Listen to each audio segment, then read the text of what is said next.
have all kinds of people in the military, even people that disagree with the current military's like whatever they're doing.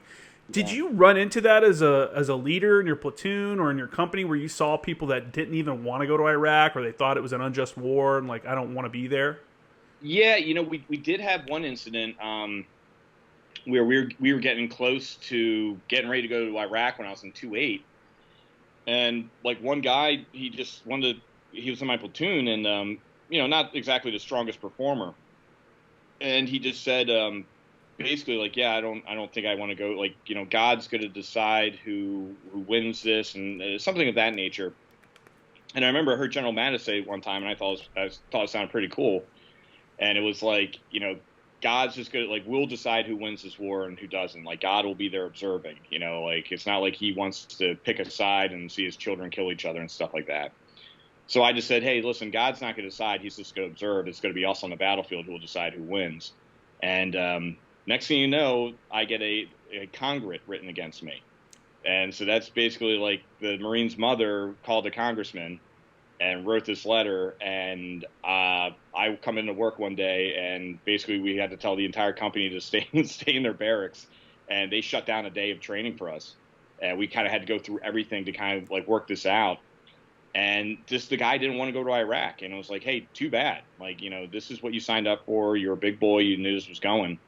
And luckily, when we got over there, some of the headquarters units needed some extra Marines. So we sent some of the people who might have been like wavering and stuff like that. We just got them over there with them and let them do the deployment back in the rear, just doing admin stuff, which was the best move we could do because, like the morale reasons, you don't want some guy in the middle of a firefight and just saying, I shouldn't be here or just not doing their job or whatever it may be. Everyone's got to be on the same page, ready to just put, an amazing amount of lethality on the battlefield when it has to happen and accomplish a mission, Yeah. not sit say, I shouldn't be here or what were we doing? I mean, it's an all volunteer force. Yeah. And it kind of blew my mind sometimes when I would run into someone like that. I was a forward observer, and I remember we had a scout come in, and he just got into the fleet. He'd been there for a few months. He was all right. He wasn't anything special, but he wasn't bad. And there came, as forward observers, you never deploy with your unit, with like artillery units. You always attach to whoever. Yep. And we had a deployment coming up, and we're like, hey, man, you're up. Like, you're up to be attached to this, and you're going to Afghanistan or whatever. And he was just totally against it. And I'm like, bro, why did you join the Marine Corps? Why did you join combat arms? Like, there's two wars going on right now. Did you not think this was going to happen?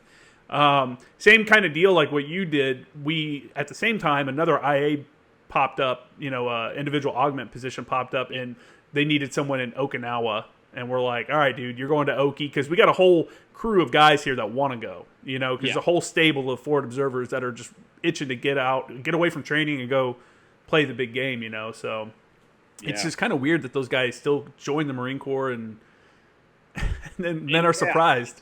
Yeah, like especially during that time frame where the Marine Corps was as big as it's been since World War II. It's like, what do you think's going to happen here? Like, we're just not going to hang out in Camp Lejeune and wear dress blues all day. Like, it's just, with you. Yeah, for sure. So, after that deployment, what was next up for you? So on my, I made it very clear. I mean, I think everyone knew if you were around me, I wanted to be in reconnaissance. So I was just kind of jumping up and down. And during that time, that's when the Force Recon flag went down and we raised the MARSOC flag. Yep. So what I was supposed to do as an infantry officer, you're supposed to be with your unit for 2 years. So they wanted you to do 2 deployments, and then you could go to your B billet. Well, everything I put on my fit rep was like, I want to be, first Force Reconnaissance, second Force Reconnaissance, second Recon Battalion, all that stuff. And I'm getting a fit rep in Iraq with Gus Mingus. And, like I said, I was having a pretty successful platoon. Kind of the stars aligned. I mean, like I said, Colonel Ken DeTrue was our battalion commander. He, him and I are really close with each other. And what he had happened was his good friend was Colonel Jimmy Bright, who was battalion commander of 2nd Recon Battalion, and they needed officers. And he called up Kenny DeTrue, and he's like, "Hey, do you got any studs I can get?" And he's like, "Well, these guys are going elsewhere, but he's like, I do have. He's now a new first lieutenant, but he did one deployment with us, but I think he can make it over at Recon." He's like, "Yeah, I'll bring him over if you're good with it. Just pull him through the indoc." So I remember sitting down with Gus and he's like, he just kind of pointed at the little area where it's like where you want your next billet, and he goes, "This is going to probably happen sooner than you realize." And I was like, "What?" And he's like, "You're gonna get a shot. They're gonna put you through the indoc, and if you make it, we're gonna cut you orders, and you'll be a platoon commander again over a second recon." So I'm like, "Holy crap!" I mean, you know, imagine getting back-to-back platoon commander, like that never happens. Mm-hmm. So, you know, we got back, did my 30 days leave, and then I just trained for about 2 months, and then I did the indoc and made it, and they cut me orders right over to a second recon. And while the rest of my peers, they still remained in the 2.8, many of them being XOs and stuff like that.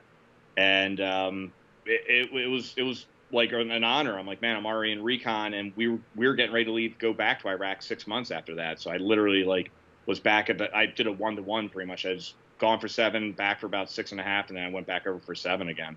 Was there any, so as an officer, is there any difference in the NDOC or the training, like BRC and stuff like that, or do you go through just like every other guy, right? Yeah, that's everyone. Everyone's just basically a roper or candidate at that point. You just go through, and that's it. So it's just one course. What was the hardest part for the NDOC, and then follow on into BRC for you?